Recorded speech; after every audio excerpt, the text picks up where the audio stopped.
ثم إن كان اسما يصح جعله لمن تصب عنه جاز أن يكون له ولمتعلقه وإلا فهو لمتعلقه فيطابق فيهما ما قصد إلا إذا كان جنسا إلا أن يقصد الأنواع. تمیز کی بحث چل رہی ہے مولانا.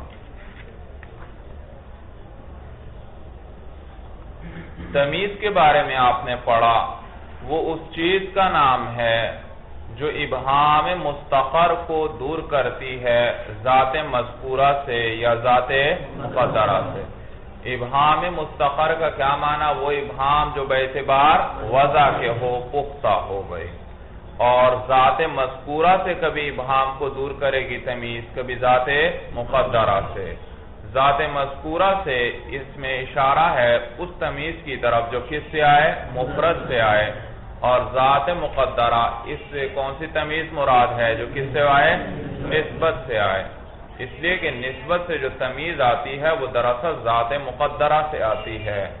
میں نے کہا طاب زید نفسا بھائی، تو یہ نفسا تمیز ہے بھائی نسبت سے، اور یہ دراصل ذات مقدرہ سے ہے. اور وہ کیا ہے؟ شیئن یہاں مقدر ہے بھائی. تو یہ اس درجے کا کلام ہے. گویا آپ نے یوں کہا طاب شیئن منصوب الی زید، ایک ایسی چیز جو زید کی طرف منصوب ہے وہ خوش ہوئی. وہ کیا چیز ہے؟ اس میں ابہام تھا، نفسا نے آ کر اس ابہام کو کیا کر دیا؟ دور کر دیا. تو یہ شیئن سے آیا. اور شیئن لفظ میں مذکور ہے یا مقدر ہے بھائی؟ مقدر ہے. اور پہلی قسم میں نے صاحب کافیہ نے بتلایا کہ جو ذات مذکورہ سے تمیز ہے وہ ابہام کو دور کرے گی کس سے؟ مفرد سے بھائی، مفرد سے بھائی. اور وہ مفرد اکثر مقدار ہوگا اور کبھی غیر مقدار ہوگا بھائی. اور مفرد میں نے بتلایا تھا تام ہوگا بھائی. کون سا مفرد مراد ہے؟ تام. اور مفرد تام ہونے کی کتنی علامتیں بتلائی تھیں؟ 4 علامتیں. یا مفرد تام ہوگا تنوین کے ساتھ، یا نون تثنیہ کے ساتھ، یا نون جمع کے ساتھ، یا اضافت کے ساتھ، کہ اس کے بعد مضاف الیہ آئے گا بھائی. تو تام ہونے کا یہ معنی کہ اس حال میں ہو اسم کے آگے اس کی اضافت نہ ہو سکے. اسی حالت میں تنوین جب آ گئی تو تنوین کے ہوتے ہوئے اب اس کی اضافت ممکن نہیں. نون تثنیہ کے ہوتے ہوئے، نون جمع کے ہوتے ہوئے، مضاف الیہ کے ہوتے ہوئے آگے اس اسم کی مزید اضافت جائز نہیں ہے بھائی. ان کو گرانا پڑے گا، ان کے ہوتے ہوئے نہیں ہو سکتی جی. اور میں نے بتلایا تھا آپ کو کہ تنوین پھر 2 قسم پر ہے، کبھی لفظاً ہوتی ہے، کبھی تقدیراً ہوتی ہے بھائی. سمجھ میں آیا؟ لفظاً تو جیسے رتل زیتن کے اندر تنوین لفظوں میں آ رہی ہے. اور تقدیراً جیسے بھائی جیسے ہے 13 14 15 16 یہ آپ نے پڑھے ہیں بھائی. ان سب سے بھی تمیز آتی ہے یا نہیں بھائی؟ ان کے بعد تمیز آتی ہے. عدد ہے، عدد کے بعد ہمیشہ کیا آیا کرتی ہے؟ تمیز. تو ان کی بھی تمیز آیا کرتی ہے بھائی. تو اس پر تو 15 13 ان پہ تو کوئی تمیز نہیں کہ بھائی. تو جواب میں نے بتلایا تھا کہ ان پر تنوین تقدیراً موجود ہے. تنوین کیا ہے؟ تقدیراً موجود ہے. اور تقدیراً اس لیے کیونکہ یہ مبنی ہے مولانا، تو ان پر تنوین آ کر ظاہر نہیں ہو سکتی. یہ مبنی ہے، آپ نے پڑھا ہے، مرکب بنائی ہیں یہ بھائی. اور اس کے بعد صاحب کافیہ نے سب کی ایک ایک مثال ذکر کی تھی کہ جو اس میں جمع سے نون جمع سے تام ہو رہا ہے اس کی بھی مثال، جو تنوین سے تام ہو رہا ہے اس کی بھی مثال، جو نون تثنیہ سے تام ہو رہا ہے اس کی بھی مثال، اور جو اضافت سے تام ہو رہا ہے اس کی بھی مثال ذکر کی. پھر اس کے بعد یہ بتلایا تھا جی ہاں، اور میں نے آپ کو یہ بھی بتلایا تھا کہ یہ تام ہونے کی علامت کیوں لگائی، کیوں تام ہونے کی شرط لگائی بھائی تام اس لیے کہ آگے اس نے کہ تمیز آ رہی ہے. اور یہ آپ کو میں نے بتلایا تھا تمیز میں عامل کون ہوتا ہے. یاد رکھو یہ جو مفرد تام مبہم ہے، تمیز کیا کر رہی ہے؟ ابہام کو دور کر رہی ہے. معلوم ہو اس مفرد میں ابہام ہے. تو یہ جو مفرد تام مبہم ہے یہ نسب دے رہا ہے کس کو؟ تمیز کو. تو اس کی جو تام ہونے کی علامت ہے یہ اس کے لیے فاعل کے درجے میں ہوئی، یہ خود فعل کے درجے میں ہوا کیونکہ عمل کر رہا ہے، اور اس کی جو تنوین یا اس کی نون جمع، نون تثنیہ اور اس کا جو مضاف الیہ ہے یہ کس کے درجے میں ہوئے اس کے لیے؟ جیسے فعل فاعل کے آنے سے تام ہوتا ہے، یہ اس مفرد بھی کس سے تام ہو رہے ہیں؟ ان چیزوں کے ساتھ تام ہو رہے ہیں، تو یہ فاعل کے درجے میں ہوئے۔ اور پھر فعل کے لیے جب فاعل آ جائے تو اس کے بعد اب وہ کیا کرتا ہے؟ کبھی مفعول کو بھی نصب دیتا ہے، تو ان کے بعد اب یہ مفعول کو گویا جو تمیز کو نصب دے رہے ہیں وہ گویا کہ مفعول کی طرح ہے۔ سمجھ میں آیا بھائی؟ اور یاد رکھو یہ جو نسبت سے تمیز ہوتی ہے اس میں عامل فعل یا شبہ فعل ہوا کرتا ہے بھائی۔ عامل کون ہوتا ہے؟ طاب زید نفسا، یہ نفسا کو کس نے نصب دیا؟ طاب نے۔ فعل یا شبہ فعل بھائی، زید طیب ابن، یہ ابن کو کس نے نصب دیا؟ طیب نے بھائی۔ صورت سمجھ میں آئی بھائی؟ تمیز کے عامل یاد رکھنا بھائی، فعل نسبت سے ہو تو فعل یا شبہ فعل، اور اگر مفرد سے ہو تو پھر کیا نصب دیتا ہے؟ مفرد تام مبہم بھائی۔ پھر آپ کو بتلایا تھا کہ اگر تمیز جنس ہو، جنس ہونے کا کیا معنی؟ جس کے اجزاء آپس میں مشابہ ہوں ایک دوسرے کے اور اس کا اطلاق قلیل اور کثیر پر ہوتا ہو، تو پھر یہ جنس ہے، اور جب جنس ہو تو پھر اس کو تثنیہ جمع نہیں لائیں گے بھائی، کیونکہ جنس کا اطلاق قلیل اور کثیر سب پر ہوتا ہے، تثنیہ جمع کی ضرورت ہی نہیں ہے، کیوں لے کر آتے ہو؟ تو وہ نہیں لائیں گے۔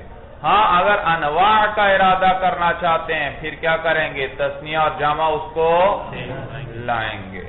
یہی اشکال ہوتا ہے بہت سی جگہ فقہ کی کتابوں میں بھائی، کتاب البیوع آ جاتا ہے، کتاب البیوع بھائی، بیع کی بیوع جمع ہے بیع کی، اور بیع تو ہے مصدر، اور مصدر ہے اس میں جنس، اور اس کا اطلاق ہوتا ہے قلیل اور کثیر پر، پھر اس کی جمع کیوں لائے؟ پھر وہ جواب دیتے ہیں جمع کیوں لائے؟ ابھی جو آ گیا قافیہ میں انواع کی طرف اشارہ کرنے کے لیے کہ بیع کی انواع بہت ساری ہیں۔ سورج سمجھ میں آئی؟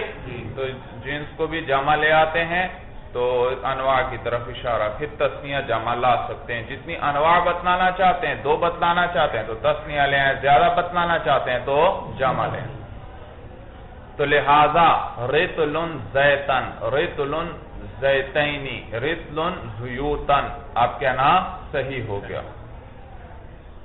باقیوں میں تثنیہ جمع لائیں گے اس کے مطابق۔ اور پھر یہ بھی بتلایا تھا کہ اگر تمیز کس سے وہ مفرد تام کس سے ہو رہا ہے؟ تنوین کے ساتھ یا نون تثنیہ کے ساتھ، تو اس صورت میں اس کی اضافت بھی صحیح ہے۔ سمجھ میں آیا بھائی؟ اضافت بھی، اور اگر اس کا پہلے مضاف الیہ آ چکا ہے تو پھر تو اضافت نہیں ہو سکتی، نون جمع آ جائے تو پھر بھی اضافت نہیں کریں گے۔ کیوں نہیں کریں گے؟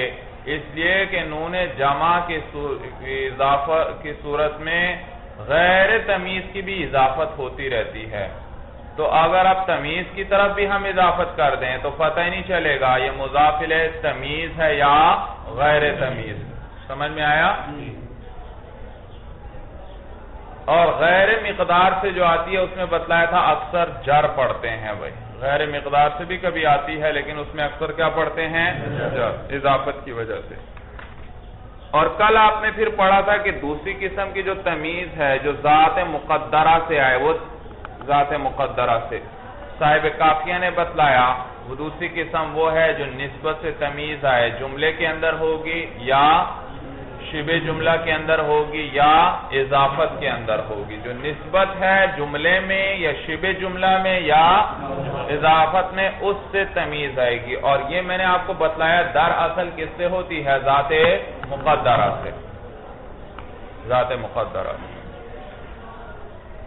اچھا، اور پھر اس کی صاحب قافیہ نے بہت سی مثالیں ذکر کی تھیں، طاب زید نفسا وزید طیب ابا وابوۃ ودارا وعلما۔ کئی مثالیں ذکر کی بھائی صاحب کافیہ تو مثال دیتے ہی نہیں ہے، یہ ایک آدھی کبھی کبھار دے دیتے ہیں، اتنی مثالیں انہوں نے ذکر کی، میں نے بتایا یہ 10 مثالوں کے درجے میں ہے بھائی.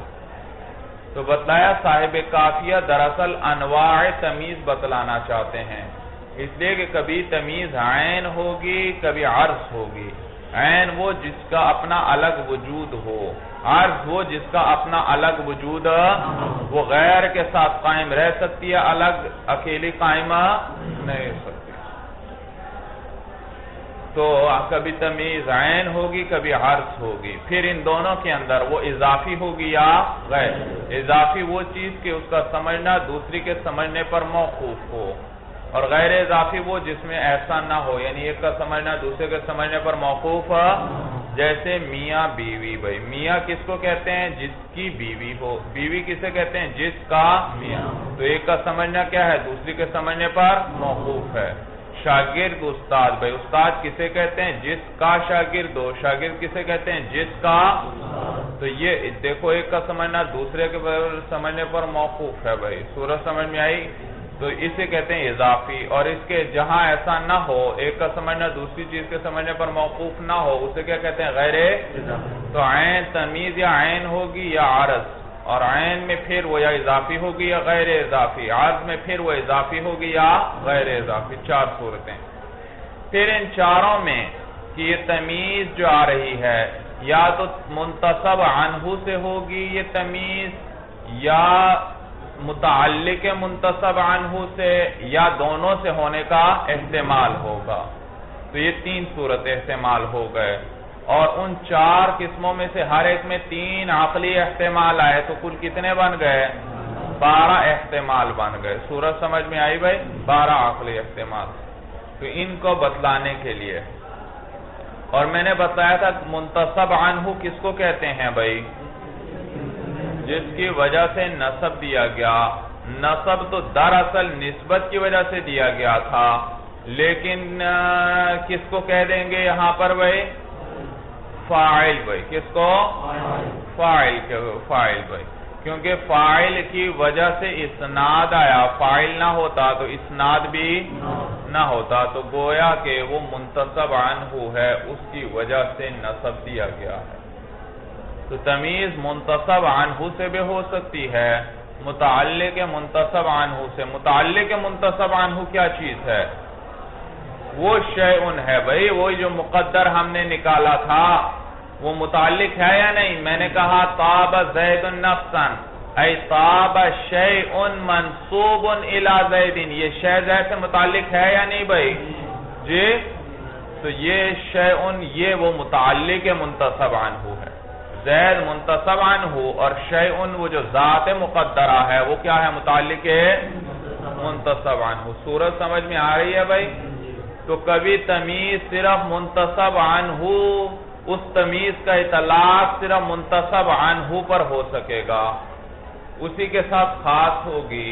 کبھی متعلق منتصب عنہ کے ساتھ خاص ہوگی، اور کبھی وہ دونوں کے لیے ہونے کا احتمال ہوگا. جیسے طاب زید نفسا، تو یہاں پر نفسا یہ خاص ہے کس کے ساتھ؟ جی زید کے ساتھ بھائی. کس کے ساتھ ہے؟ زید کے ساتھ. صورت سمجھ میں آ رہی ہے بھائی؟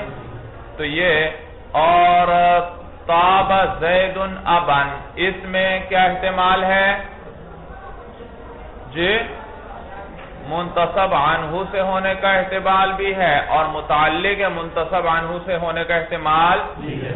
کیا معنی؟ طاب زید ابن کر اس کے، یعنی یوں کو تمیز کا اطلاق منتصب عنہ پر صحیح ہوگا یا صحیح، یا تو صرف اسی پہ اطلاق ہوگا اور پہ نہیں. جیسے طاب زید نفسا، یہ اس کا اطلاق صرف کس پہ ہے؟ زید پر.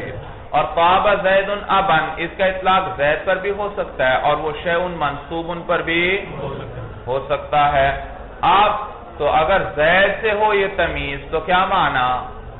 کہ وہ باپ کون ہے؟ زید ہے. تو زید خوش ہوا باپ ہونے کے اعتبار سے، یعنی اس اعتبار سے کہ وہ باپ ہے. وہ کیا ہے؟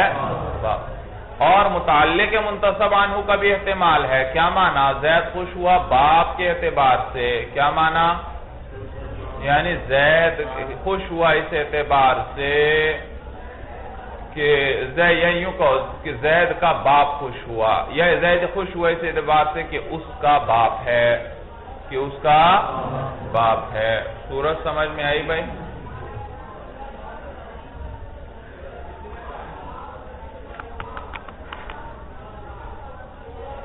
پھر صاحب کافیہ نے ایک اور مثال وَلِلَّهِ دَرُّهُ فَارِسًا ذکر کی تھی بھائی۔ تو صاحب کافیہ نے یہ مثال کس لیے ذکر کی؟ یہ بتلانے کے لیے کہ کبھی تمیز کیا ہوا کرتی ہے؟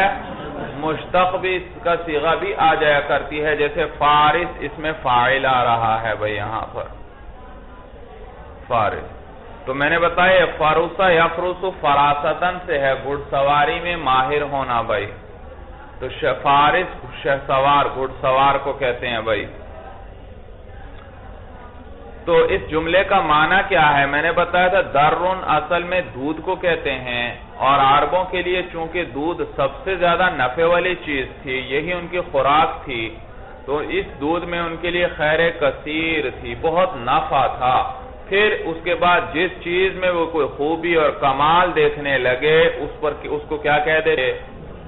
اس کے لیے درن کا لفظ استعمال کرنے لگے۔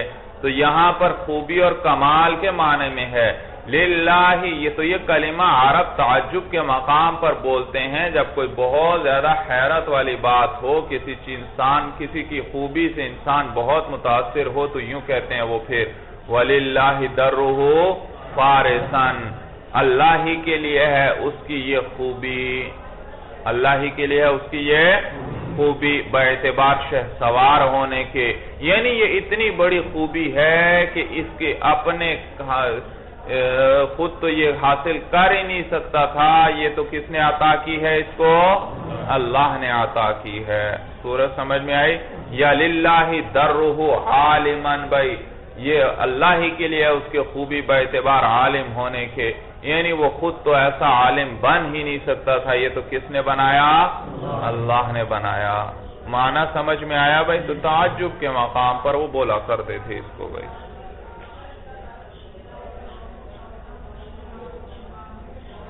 ثم ان كان اسما يصح جعله لمن تصب عنه، اس کو لمن تصب عنہ بھی پڑھ سکتے ہیں، لمن تصب عنہ بھی پڑھ سکتے ہیں بھائی۔ من تصب عنہ پڑھیں تو اس صورت میں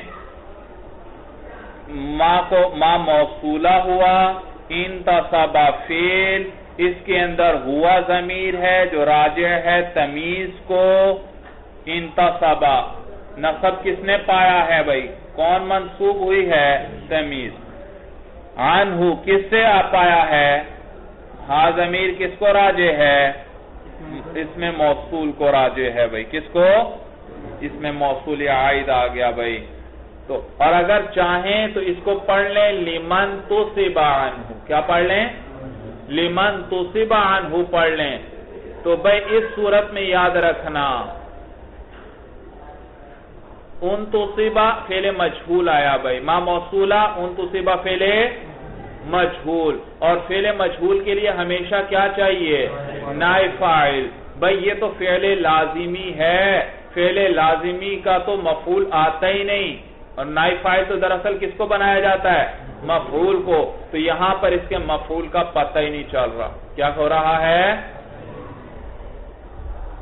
بھائی؟ میں نے کہا ضربت زیدن، تو دیکھو ضربت زیدن، زیدن مفعول بھی ہے۔ اب اسی ضربہ کو میں مجہول لاتا ہوں، ضربا زیدن، تو اسی مفعول کو میں نے کیا بنا دیا؟ نائب فاعل۔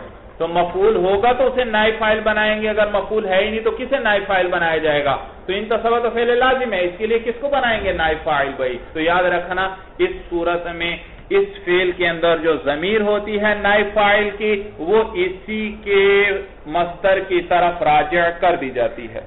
کیا کر دی جاتی ہے؟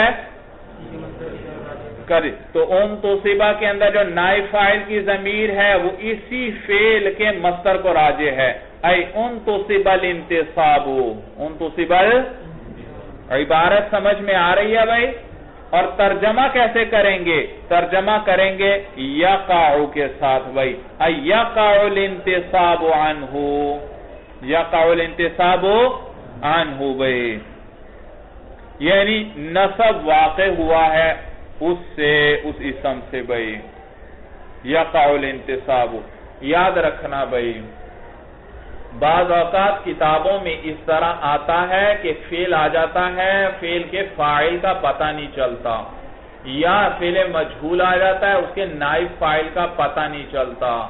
تو اس صورت کے اندر اس فعل کے اندر جو فاعل کی ضمیر ہے یا اس فعل کے اندر جو نائب فاعل کی ضمیر ہے وہ اسی فعل کے مصدر کی طرف لوٹا دی جاتی ہے۔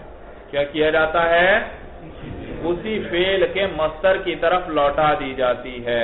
جیسے مولانا سلم کی ایک عبارت آتی ہے وَإِلَّا لَدَارَ أَوْ تَسَلْسَلَ، لَدَارَ اس میں دارا فعل ہے اور تسلسل بھی فعل ہے، اور فعل کے لیے کیا چاہیے؟ فاعل، لیکن پتہ نہیں چل رہا فاعل کون ہے بھائی، تو اسی کے اندر جو فاعل کی ضمیر ہے وہ کس کی طرف لوٹا دیں گے؟ اسی کی مصدر کی طرف۔ تو دراصل عبارت کیا ہوئی؟ وَإِلَّا لَدَارَ الدَّوْرُ أَوْ تَسَلْسَلَتْ تَسَلْسُلُ، کیونکہ اسی کو فاعل ہم نے بنا دیا بھائی۔ صورت سمجھ میں آ گئی بھائی، اسی کو مصدر کو ہم نے فاعل بنا دیا۔ تو یہاں پر بھی اسی طرح ہے، ان توصیبہ کے فاعل کا نائب فاعل کا پتہ نہیں چل رہا تو کیا تعویل کر دیں گے؟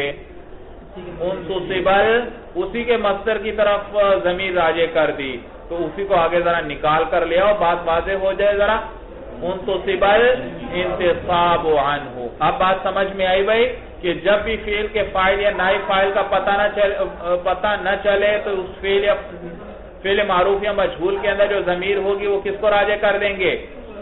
اسی کے مصدر کی طرف۔ اور پھر ترجمہ کس تعویل میں کر لیں گے؟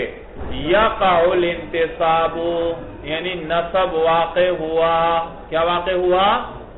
نصب واقع ہوا، منصوب ہونا واقع۔ اور وہاں پر کیا کریں گے؟ وَإِلَّا لَدَارَ الدَّوْرُ، کس تعویل میں ترجمہ کریں گے؟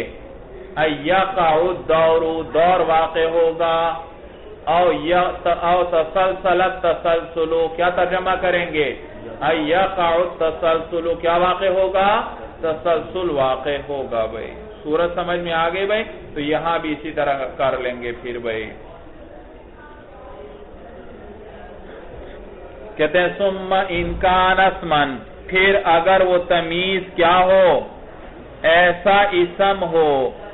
صاحب کافیہ فرماتے ہیں ثم ان کان اسمن، تمیز کیا ہو؟ اسم ہو، یعنی آگے آ رہا ہے 5 سطروں 3-4 بعد آگے کیا آیا؟ ان کانا صفتن، معلوم ہوا یہ اسم کس کے مقابلے میں آیا؟ صفت کے مقابلے میں آیا، صفت کے مقابلے میں۔ اور صفت سے کیا مراد ہے؟ مشتق کا صیغہ ہے، جیسے وہ آیا تھا للہ درہ فارسن۔ صاحب کافیہ نے کیا بتلایا تھا آپ کو بھائی وہاں مثال کے ذریعے کہ تمیز مشتق کا صیغہ بھی آ سکتی ہے، تو یہاں پر بھی تمیز مشتق کا صیغہ ہے۔ تو اسم سے مراد کیا ہے؟ تمیز جب کیا ہو؟ تمیز جب مشتق کا صیغہ نہ ہو۔ اور وَإِن كَانَ صِفَةً، صفت سے کیا مراد ہے؟ یہ تمیز کون سا صیغہ ہو؟ مشتق کا صیغہ ہو۔ کہتے ہیں ثم ان کان اسمن، پھر اگر وہ تمیز کیا ہو؟ ایسا اسم ہو۔ عبارت پہ نظر رکھنا، یہاں صاحب کافیہ کی عبارت پر ایک اشکال ہوتا ہے بھائی، سمجھ میں آیا بھائی؟ ثم ان کان اسمن، پھر اگر وہ تمیز کیا ہو؟ ایسا اسم ہو۔ بھائی نکرہ کے بعد فعل آ رہا ہے تو موصوف صفت بنیں گے، موصوف سے پہلے کیا لفظ لاتے ہیں؟ ایسا۔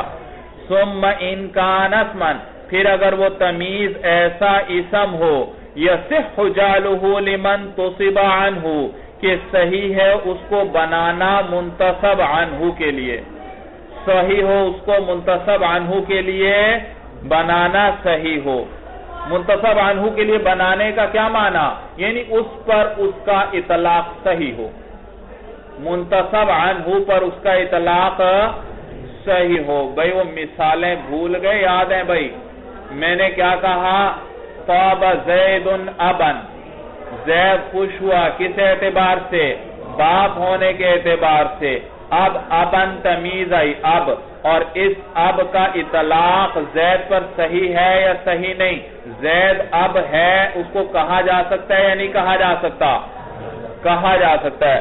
تو سمجھ میں آئی بات؟ تو کبھی زید پر اطلاق یعنی منتصب عنہ پر اس کا اطلاق صحیح ہوگا، کبھی اطلاق صحیح نہیں ہوگا بھائی، یعنی اس فاعل پر اس کا اطلاق صحیح ہوگا، اطلاق صحیح، کبھی اطلاق صحیح نہیں۔ دیکھو میں نے کہا طاب زید دارا، اب اس دار کا اطلاق زید پر ہو سکتا ہے؟ زید دار ہے نہیں، تو یہ ایسی تمیز ہے جس کا اطلاق منتصب عنہ پر نہیں ہو سکتا، اور کبھی تمیز ایسی ہوتی ہے کہ اس کا اطلاق منتصب عنہ پر ہو سکتا ہے۔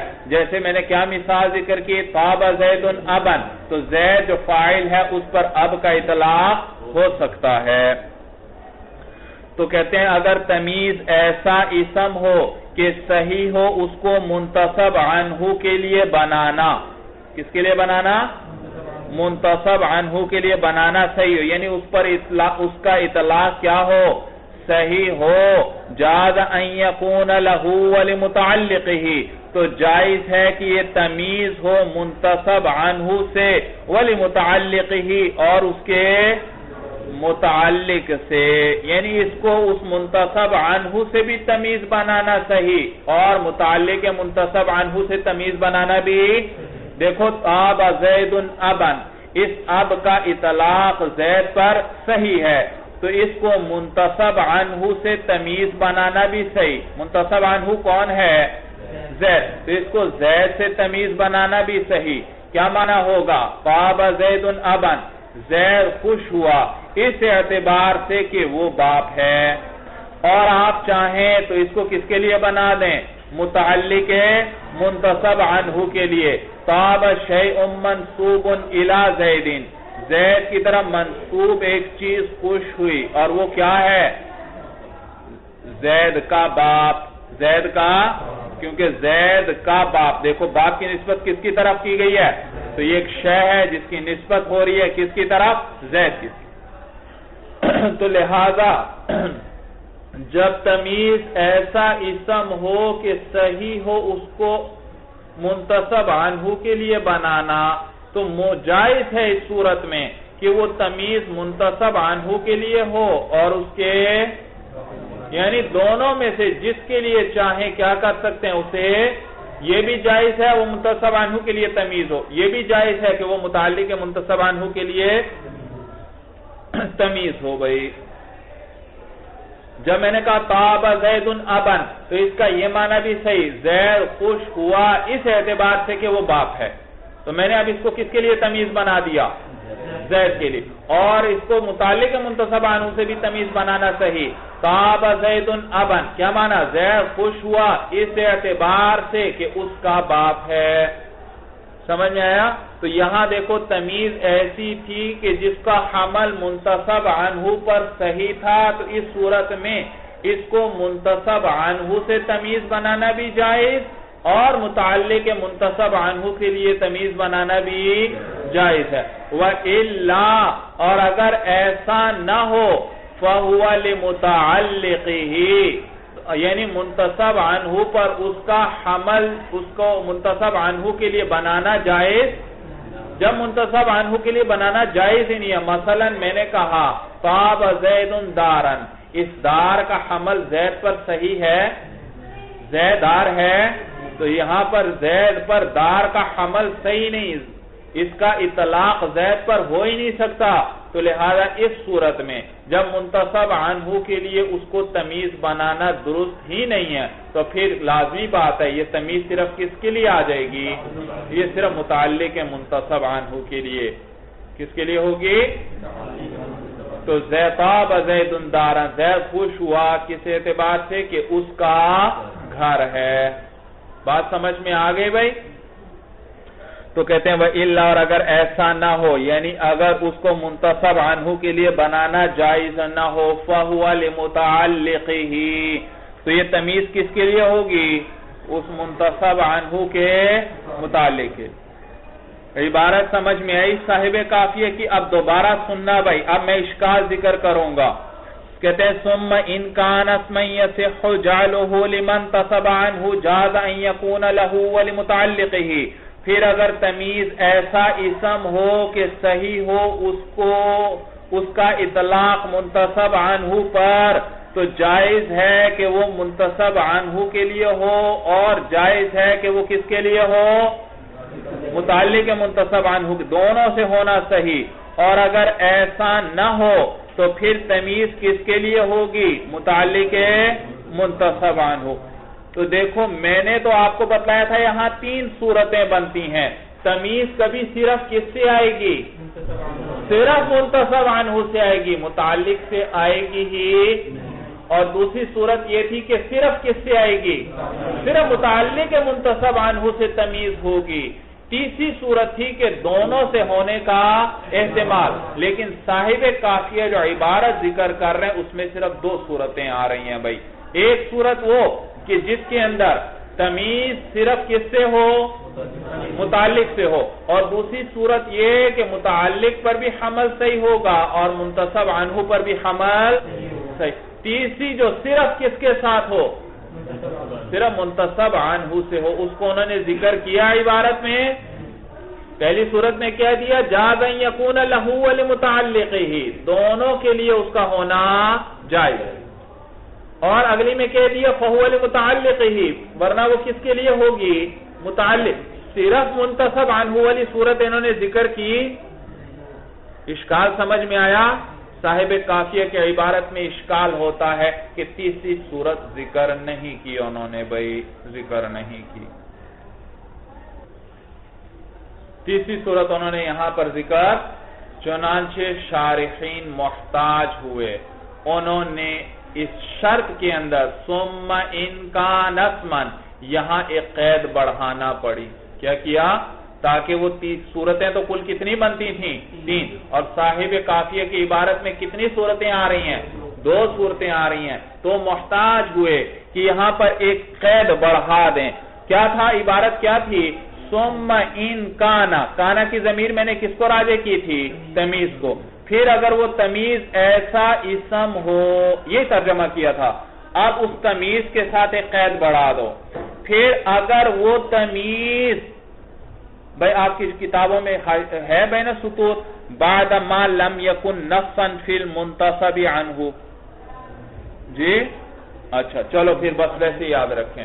جی ہاں بس آپ کی کتاب میں عبارت نہیں ہے، چلو بس میں سمجھا دیتا ہوں، آپ یاد رکھنا. یہاں ایک قید انہوں نے اس کا اعتبار کیا. کہتے ہیں ثم ان کانا، پھر اگر وہ تمیز بعد اس کے کہ جب کہ وہ منتصب عنہ کے لیے متعین نہ ہو. کیا قید بڑھا دی بھائی؟ صاحب کافیہ کہہ رہے ہیں اگر منتصب عنہ پر اس کا حمل صحیح ہو تو پھر وہ منتصب عنہ کے لیے بھی ہو سکتی ہے اور متعلق منتصب عنہ کے لیے بھی. بھئی یہاں تو 2 صورتیں بنتی تھیں. کبھی منتصب عنہ پر اس کا حمل درست ہوتا تھا اور صرف اسی کے لیے ہوتی تھی، اور کبھی منتصب عنہ پر حمل صحیح ہوتا ہے لیکن ساتھ ساتھ کس کے لیے ہو سکتی ہے؟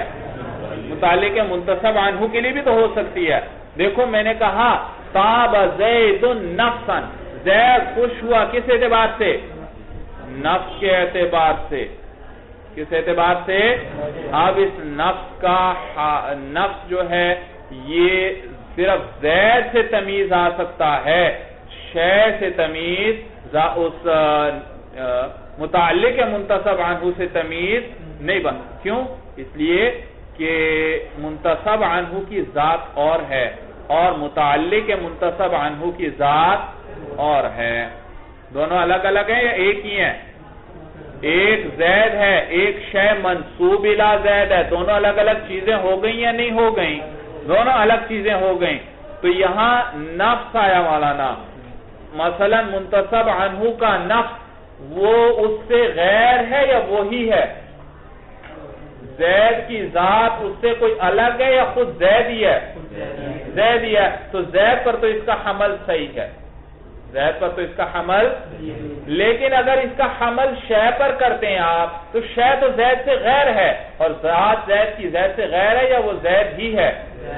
تو لہذا یہاں پر شے پر اس کا اطلاق صحیح اس لیے کیونکہ وہ شے تو زید کی ذات سے غیر ہے، مولانا زید کی ذات سے وہ کیا ہے؟ غیر ہے، تو لہذا یہاں نفساً کا حمل صرف زید پر ہو سکتا ہے، اس شے پر نہیں ہو سکتا، کیونکہ وہ شے زید سے غیر ہے، زید سے غیر ہے۔ مولانا سمجھ میں آیا؟ تو ذات تو یہاں اب یہ تمیز صرف منتصب عنہ سے ہی ہو سکتی ہے۔ بھائی بات سمجھ میں آئی کہ نہیں آئی؟ بھائی زید پر حمل ہو سکتا ہے صرف، شے پر اس کا حمل صحیح اس لیے کہ زید کی ذات وہ زید ہی ہے، زید سے غیر نہیں۔ جب وہ زید سے غیر نہیں تو صرف زید پر ہی حمل ہو سکتا ہے، شے پر نہیں ہو سکتا کیونکہ شے تو زید سے غیر۔ بات سمجھ میں آ گئی؟ تو لہذا نفساً صرف کس سے تمیز ہے؟ تو دیکھو اب یہ نفساً ایسی تمیز ہے کہ اس کا حمل زید پر صحیح ہے، شرط پوری ہو رہی ہے۔ ثم ان كانت من يصح جعله لمن تصب عنه، پھر اگر وہ تمیز ایسا اسم ہو کہ اس کو منتصب عنہ سے بنانا صحیح ہو، نفساً کو منتصب عنہ سے بنانا صحیح ہے یا صحیح نہیں؟ صحیح ہے، منتصب عنہ زید سے بنانا صحیح ہے، لیکن آگے جزا اس پہ صادق نہیں آ رہی۔ جاز ان یکون لہ ولمتعلقہ، تو اس صورت میں وہ تمیز منتصب عنہ سے بھی ہو سکتی ہے اور متعلق منتصب عنہ سے بھی، وہی اشکال ہی ذکر کر رہا ہوں بھائی۔ تو یہ دیکھو یہاں زید پر نفس کا اطلاق صحیح، لیکن صاحب قافیہ جو جزا ذکر کر رہے ہیں کہ جب زید پر حمل صحیح تو زید سے بھی تمیز ہو سکتی ہے اور متعلق زید سے بھی، حالانکہ نفساً کا حمل زید پر صحیح لیکن وہ متعلق زید سے تمیز نہیں بن سکتی، تو لہذا ثم من کان یہاں پر شارحین قید لگاتے ہیں، پھر اگر وہ تمیز بعد اس کے کہ جب کہ وہ منتصب عنہ کے لیے متعین نہ ہو، اور نفساً تو متعین ہے کس کے لیے؟ زید کے لیے، کیا ہے؟ متعین ہے زید کے لیے۔ قید سمجھ میں آ گئی بھائی؟ تیسری صورت آ گئی یا نہیں آ گئی بھائی؟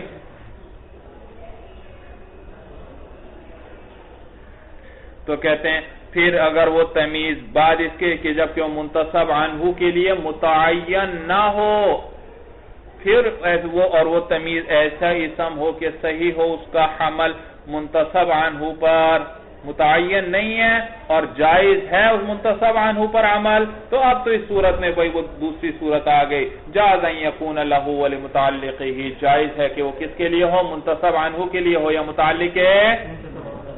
بھائی ایک صورت کیا تھی؟ متعین تھی، انہوں نے کہا وہ نہ ہو، کیا ہے؟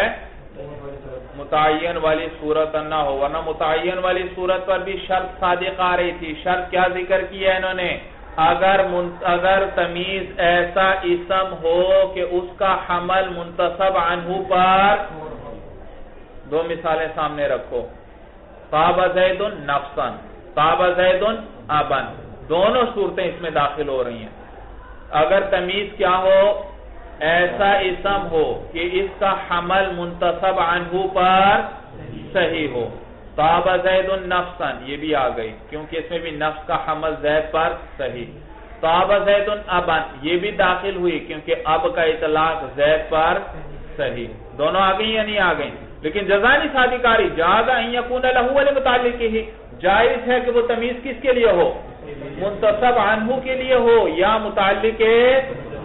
بھئی یہ بات اب میں تو صادق آ رہی ہے، یہاں جائز ہے اب زید کے لیے تمیز ہو یا متعلق ہے زید کے لیے، لیکن نفس کے اندر یہ بات شرط جزا صادق، وہ تو صرف منتصب عنہ ہی سے تمیز ہو سکتی ہے، متعلق منتصب عنہ سے خرابی آ رہی ہے، یعنی صاحب قافیہ کی عبارت میں تو شارحین کس چیز کے محتاج ہوئے کہ یہاں کیا بڑھا دیں؟ قید بڑھا دیں تاکہ بات درست ہو جائے، ورنہ شرط جزا درست نہیں رہتے. کہتے ہیں پھر اگر تمیز بعد اس کے کہ جبکہ وہ منتصب عنہ کے لیے متعین نہ ہو، اب وہ نقصاً والی صورت خارج ہو گئی، کیونکہ نقصاً کے اندر تو تمیز کس کے لیے متعین تھی؟ اور اس متعین تھی منتصب عنہ یعنی زید کے لیے، اور وہ قید کے ذریعے ہم نے اس کو کیا کر دیا؟ اس شرط سے نکال دیا، تو اس کی بات ہی نہیں ہو رہی. وہ تمیز جو متعین ہے کس کے لیے؟ صرف منتصب عنہ کے لیے، اس کی بات ہی نہیں ہوئی، وہ نکل گئی قید. بات سب کو سمجھ میں آ گئی؟ تو کہتے ہیں ثم ان کان اسما یصح جعلہ لمن تصب عنہ، پھر اگر وہ تمیز جبکہ وہ متعین نہ ہو منتصب عنہ کے لیے ایسا اسم ہو کہ صحیح ہو اس کا اطلاق منتصب عنہ پر، جاز ان یکون لہ ولمتعلقہ، تو جائز ہے کہ وہ تمیز منتصب عنہ کے لیے ہو ولمتعلقہ، اور اس کے دونوں میں سے دونوں کے لیے ممکن ہے اس کو بنانا. منتصب عنہ سے بھی تمیز ہو سکتی ہے اور متعلق منتصب عنہ سے بھی بھئی. وَإِن لَّمْ يَكُنْ كَذَلِكَ، اور اگر ایسا نہ ہو فَهُوَ لِمُتَعَلِّقِهِ، تو پھر وہ تمیز کس کے لیے ہوگی؟ متعلق منتصب عنہ کے لیے ہوگی. فَيُطَابِقُ فِيهِمَا مَا قُصِدَ، پس تمیز مطابق ہوگی. پس تمیز کیا ہوگی؟ مطابق ہوگی. فیہما، ان دونوں صورتوں میں. کون سی دو صورتیں؟ اگر تمیز کس میں ہو؟ منتصب عنہ سے آئے، یا تمیز کس سے آئے؟ متعلق منتصب عنہ سے. ان دونوں صورتوں میں تمیز مطابق ہوگی ما قصیدہ، اس چیز کے جس کا ارادہ کیا گیا ہے، جس کا ارادہ کیا گیا ہے بھئی، جس کا ارادہ کیا اس کے مطابق ہوگی مولانا. اگر منتصب عنہ کا ارادہ کیا تو اس کے مطابق ہوگی، اور اگر متعلق منتصب عنہ کا ارادہ کیا تو اس کے مطابق ہوگی. یعنی مفرد کے لیے مفرد تمیز آئے گی، تثنیہ کے لیے تثنیہ، اور جمع کے لیے جمع آئے گی. صورت سمجھ میں آ رہی ہے بھئی؟ مفرد کے لیے مفرد، تثنیہ کے لیے تثنیہ، اور جمع کے لیے جمع آئے گی بھئی. فَيُطَابِقُ فِيهِمَا، پس مطابق ہوگی ان دو صورتوں میں بھئی. کون سی دو صورتیں بھئی؟ تمیز عن المنتصب عنہ اور تمیز عن متعلق منتصب عنہ بھئی. ان دو صورتوں میں تمیز مطابق ہوگی ما قصیدہ، اس چیز کے جس کا کیا کیا گیا ہے؟ ارادہ کیا گیا ہے بھئی، ارادہ کیا گیا ہے. یعنی افراد، تثنیہ اور جمع کے اندر اس کے مطابق ہوگی. سمجھ میں آئی بات؟ مثلا دیکھیے بھئی، طاب زید ابن، طاب زید ابن. اچھا، ہم نے کس کا ارادہ کیا؟ زید سے تمیز بنانے کا. طاب زید، طاب زیدانی، تثنیہ بناؤ. تو ہم تمیز کس سے لا رہے ہیں؟ زید سے. تو جب زید تثنیہ آیا تو تمیز بھی کیا آ جائے گی؟ تثنیہ اس کے مطابق ہوگی. طاب زیدانی ابوین، طاب زیدانی ابوین، حالت نسبی میں لایا ابوین بھئی، تمیز ہے. اور اگر جمع ہے طاب زیدون آباءن، تو تمیز جس کا ارادہ کیا ہے اس کے مطابق ہے، افراد، تثنیہ اور جمع میں. الا ان یکون جنسا، مگر یہ کہ تمیز اس میں جنس ہو مولانا، جس کا اطلاق قلیل اور کثیر پر ہوتا ہے. میں نے بتلایا تھا کیا مراد ہے جنس سے؟ جس کا اطلاق، جس کے افراد ایک جیسے ہوں اور ان کا اطلاق قلیل اور کثیر پر ہوتا ہے. تو بھئی اب اس کا اطلاق تو قلیل اور کثیر پر ہوتا ہے، تو اس صورت میں تثنیہ اور جمع بنانے کی ضرورت نہیں. مثلا میں کہتا ہوں طاب زید علما، طاب الزیدان علما، طاب الزیدون علما، کیونکہ اس میں جنس ہے، تثنیہ اور جمع کی ضرورت ہی نہیں. جنس ہو مولانا، یعنی جس کا اطلاق قلیل اور کثیر سب پر ہوتا ہے، تو اس صورت میں معلوم ہوا مطابق نہیں ہوگی بلکہ مفرد ہی رہے گی، کیونکہ اس کا اطلاق قلیل اور کثیر سب پر ہوتا ہے بھائی۔ الا ان یقصد الانواع، مگر یہ کہ انواع کا ارادہ کیا جائے بھائی، کیا کیا جائے؟ انواع کا ارادہ کیا جائے، پھر تو اس میں جنس کو بھی مولانا تثنیہ اور جمع لے آتے ہیں، تثنیہ اور جمع لے آتے ہیں، جیسے وہ مثال میں نے ذکر کی تھی، عندی رطل زیتن، اب زیتن اس میں جنس ہے، قلیل اور کثیر پر اس کا اطلاق ہوتا ہے، لہذا اس کی تثنیہ اور جمع نہیں آئے گی۔ لیکن اگر آپ انواع بتلانا چاہتے ہیں کہ میرے پاس ایک ریتل 2 قسم کا زیتون کا تیل ہے، تو اب آپ اس میں جنس کو بھی تثنیہ لیں گے، عندی ریتل زیتینی۔ اور اگر جمع 3 انواع یا زیادہ بتلانا چاہتے ہیں تو اب آپ کہیں گے عندی ریتل زیوتن بھائی۔ تو انواع بتلانے کے لیے کبھی اس میں جنس کو پھر کیا کر لیا کرتے ہیں؟ تثنیہ یا جمع بھی بنا لیتے ہیں۔ تو یہاں پر بھی جب انواع کا ارادہ کیا جائے، پھر چاہے اس میں جنس ہی کیوں نہ ہو، اس کو تثنیہ اور جمع لا سکتے ہیں۔ لہذا مثلا آپ کیا کہتے ہیں؟ طاب زید علما، طاب الزیدان علمین، طاب الزیدون علوما۔ صورت سمجھ میں آ رہی ہے؟ کیونکہ اب علم کے ذریعے کس کی طرف یہ جمع تثنیہ اور جمع کیوں لے کر آئے؟ انواع کے لیے۔ طاب زید علما، زید خوش ہوا کس اعتبار سے؟ علم کے اعتبار سے۔ طاب الزیدان علمین، وہ 2 زید خوش ہوئے 2 علوم کے اعتبار سے، یعنی ہر ایک کے علم کی نوع الگ تھی دونوں کی۔ یا طاب الزیدون علوما، وہ مثلا 3 زید ہیں، وہ 3 زید کیا ہوئے؟ خوش ہوئے علوم کے اعتبار سے، یعنی ہر ایک اپنے علم کے اعتبار سے خوش ہوا، اور ہر ایک کے علم کی نوع الگ تھی۔ تو انواع بتلانے کے لیے اب علم اس میں جنس ہے، لیکن اس کو کیا لے آئے؟ تثنیہ کے لیے تثنیہ اور جمع کے لیے جمع، کس لیے؟ انواع کی طرف اشارہ کرنے کے لیے۔ تو یہاں پر 2 استثناء عبارت کے اندر مولانا، الا ان یکون جنسا، عبارت کیا تھی؟ فیطابق فیہ ما قصدت، تمیز مطابق ہوگی ان 2 صورتوں میں اس چیز کے جس کا ارادہ کیا گیا ہے، یعنی تثنیہ کے لیے تثنیہ، مفرد کے لیے مفرد، تثنیہ کے لیے تثنیہ، جمع کے لیے جمع۔ الا ان یکون جنسا، مگر یہ کہ وہ تمیز کیا ہو؟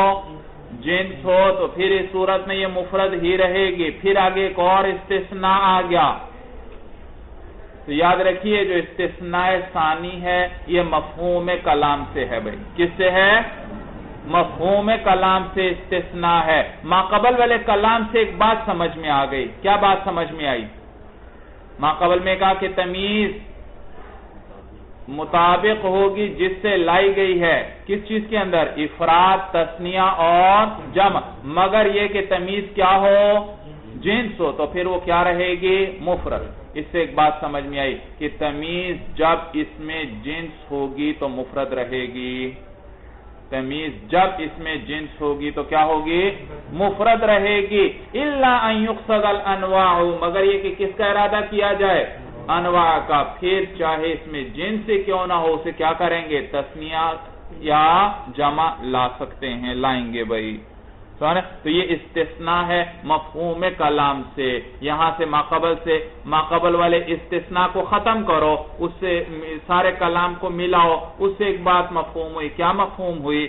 کہ یفرد التمییز اذا کان جنسا۔ کیا بات مفہوم ہوئی؟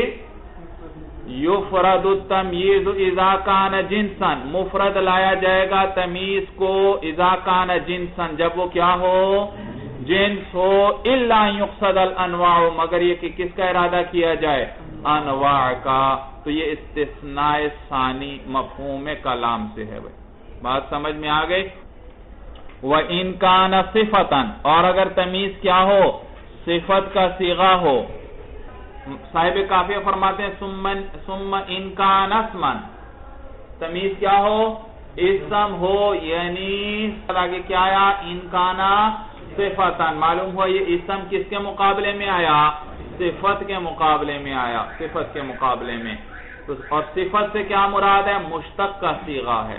جیسے وہ آیا تھا للہ درہ فارسن، صاحب کافیہ نے کیا بتلایا تھا آپ کو بھئی وہاں مثال کے ذریعے کہ تمیز مشتق کا صیغہ بھی آ سکتی ہے. تو یہاں پر بھی تمیز مشتق کا صیغہ ہے. تو اسم سے مراد کیا ہے؟ تمیز جب کیا ہو؟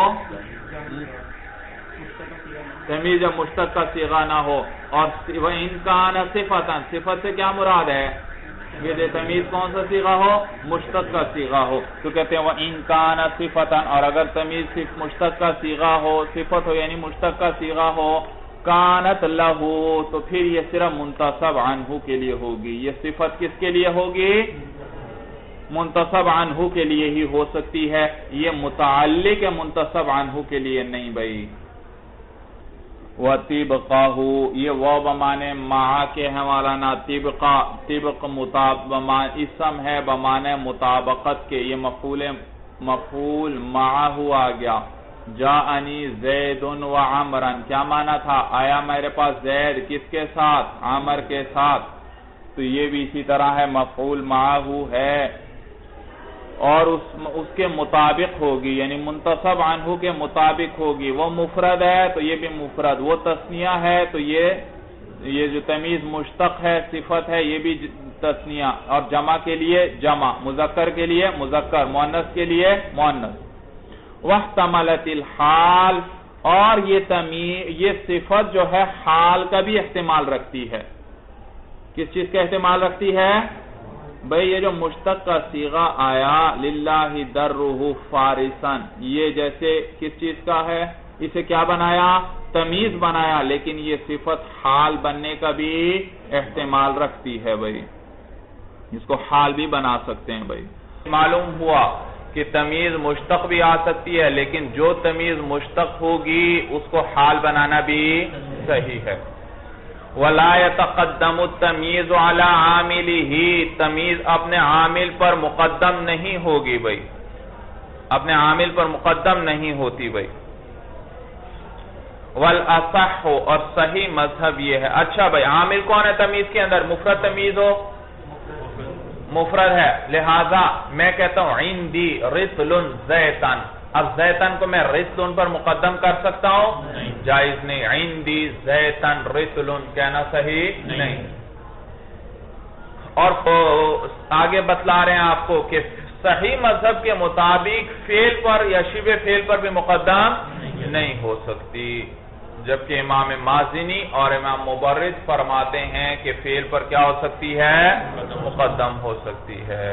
سورج سمجھ میں آئی بھئی؟ آسان سی بات ہے. وَلَا يَتَقَدَّمُ التَّمْيِيزُ عَلَىٰ عَامِلِهِ، اور مقدم نہیں ہوتی تمیز اپنے عامل پر. وَالْأَصَحُّ أَن لَا يَتَقَدَّمَ عَلَى الْفِعْلِ، اور صحیح مذہب یہ ہے یا صحیح قول یہ ہے، اصح الاقوال یہ ہے بھئی، تمام اقوال میں سے صحیح قول ہے، تمام مذاہب میں سے صحیح مذہب یہ ہے کہ اللہ يتقدم علی الفعل، کہ تمیز فعل پر بھی مقدم نہیں ہوتی. خلافا للمازنی والمبرد، بخلاف امام مازنی کے اور امام مبرد کے. بھئی سورج سمجھ میں آئی؟ بھئی مبرد لفظ ہے، آپ مبرد ہی پڑھیں بے شک، مجھے اس طرح پسند ہے، میں اس کو مبرد پڑھتا ہوں. اچھا یاد رکھیے مولانا، ایک قیمتی بحث آپ کو بتلاؤں بھئی. تمیز کی بحث ختم ہوئی بھئی کتاب کے اندر. کچھ زائد چیزیں بھئی آپ کو بتلا دوں مختصر سی تمیز کے بارے میں. یاد رکھو نسبت سے جو تمیز آتی ہے وہ دو قسم پر ہے، کبھی محول ہوگی کبھی غیر محول ہوگی. بھئی جلدی جلدی اشارات لکھ لیجئے بھئی. نسبت سے جو تمیز آتی ہے وہ کبھی محول، میم ہا واو مشدد اور لام بھئی، کبھی وہ محول ہوگی اور کبھی غیر محول. محول کس کو کہتے ہیں؟ محول کا معنی ہے پھیرا گیا، پھیرا گیا، پھیرا گیا، یعنی اس کو پھیرا گیا ہوگا بھئی ایک حالت سے دوسری حالت کی طرف. بھئی سمجھ میں آیا؟ محول تین قسم پر ہے. محول تین قسم پر ہے. نمبر ایک محول عن الفاعل، نمبر 1 محول عن الفاعل، جیسے طاب زید نفسا، طاب زید نفسا،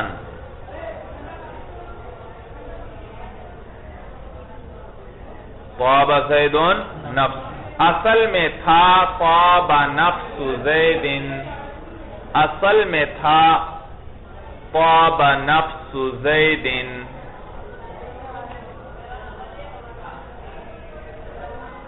طاب نفس زید،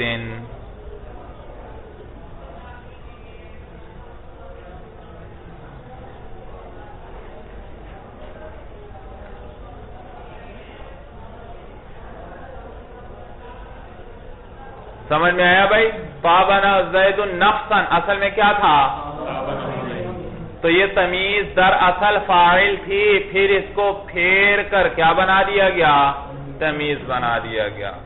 سمجھ میں آیا؟ نفس کو کیا؟ نفس، طاب نفس، فعل کے بعد جس پر ضمہ ہے وہ کیا ہوا کرتا ہے؟ فاعل ہوتا ہے، ظاہری بات ہے۔ تو یہ فاعل تھا، پھر اس کو پھیر دیا گیا اس حالت سے، اس کو اٹھایا یہاں سے اور فاعل زید کو بنا دیا اور اس کو کیا بنا دیا؟ تمیز بنا دیا، طاب زید نفسا۔ تو مضاف کو حذف کر کے مضاف الیہ کو اس کو کیا بنا دیا گیا؟ قائم مقام بنا دیا، اور آگے فاعل کو کیا بنا دیا؟ تمیز۔ نمبر 2 محول عن المفعول، محول عن المفعول، جیسے فجرنا الارض عیونا، فجرنا الارض، فجرنا، فجرنا الارض، الارض عیونا منصوب ہے بھائی، عیونا، عیونا، اصل میں تھا فجرنا عیون الارض، فجرنا عیون الارض،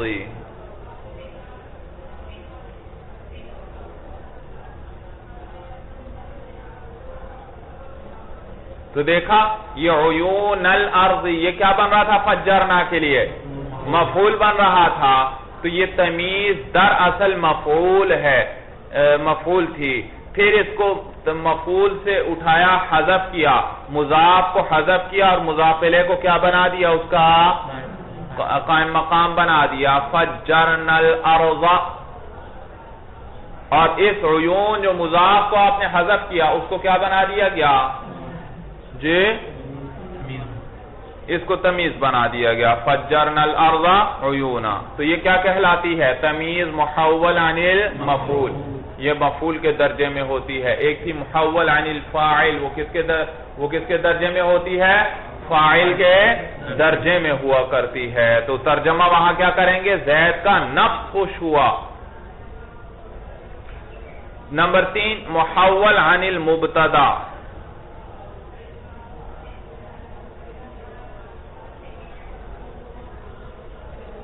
جیسے انا اکثر من کا مالا، انا اکثر من کا مالن، مال بھائی اس کو تمیز بناؤ، تمیز بناؤ حالت نسبی میں، میں تم سے زیادہ ہوں باعتبار مال کے، انا اکثر من کا مالن۔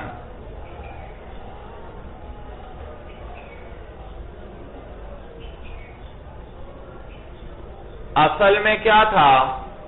مالی اکثر من مالک، مالی اکثر من مالکا،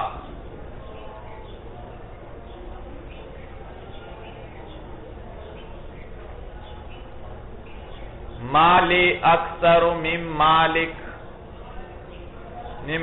مالی اکثر من مالکا۔ پھر کیا کیا بھائی؟ مالی میرا مال، یہ دیکھو مال مبتدا ہے، مال کیا ہے؟ مبتدا ہے بھائی، مبتدا پہ تو ضمہ رفع آیا کرتا ہے، اس پہ رفع کیوں نہیں آ رہا؟ جی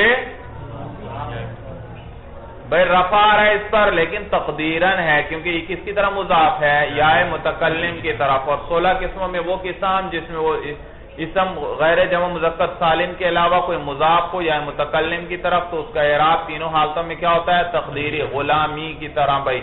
تو پھر اس مال کو اٹھایا اور یا جو ضمیر متکلم تھی یہ تو پہلے متصل تھی، اب اس کو بدل دیا کس سے؟ منفصل سے. اور یہ پہلے مضاف الیہ تھی، اب یہاں پر مرفوع لے آئے، کیا آ گیا؟ انا. اور اس مال کو ہم نے کیا بنا دیا؟ تمیز. تو اب کیا بن گیا؟ انا اکثر من کا مالن. تو یہ محول عن المبتدا ہے، یعنی یہ مبتدا کے درجے میں ہے. کس کے درجے میں ہے؟ اور غیر محول کی مثال بھائی، یہ تو تھی محول. میں نے کیا بتایا تھا؟ تمیز دو قسم پر ہے، محول اور غیر محول، جس کو پھیرا نہیں کیا بھائی. اس کی مثال امتلأ الاناء ماءً. امتلأ الاناء ماءً.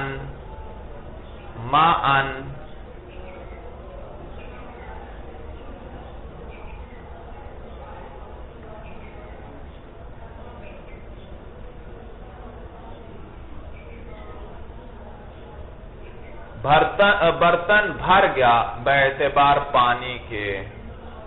تو یہاں یہ ماءً تمیز ہے مولانا، اور یہ نہ محول عن الفاعل ہے، نہ محول عن المفعول ہے، اور نہ محول عن المبتدا ہے.